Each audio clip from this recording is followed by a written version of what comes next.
Spot light అంటే అది only ఒక పర్టిక్యులర్ ఏరియాలోనే దాని లైట్ వస్తుంది.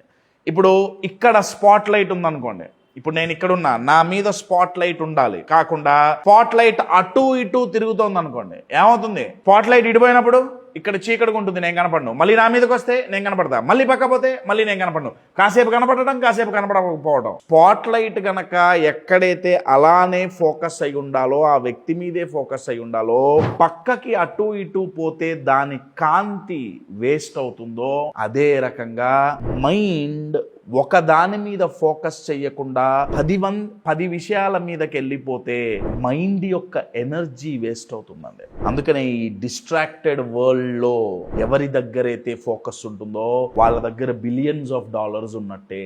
ఎందుకంటే సక్సెస్ అవ్వాలన్నా, పీస్ ఆఫ్ మైండ్ కావాలన్నా, క్రియేటివ్ గా ఆలోచించాలన్నా కావాల్సిన ఏకైక బ్రహ్మాస్త్రం ఫోకస్.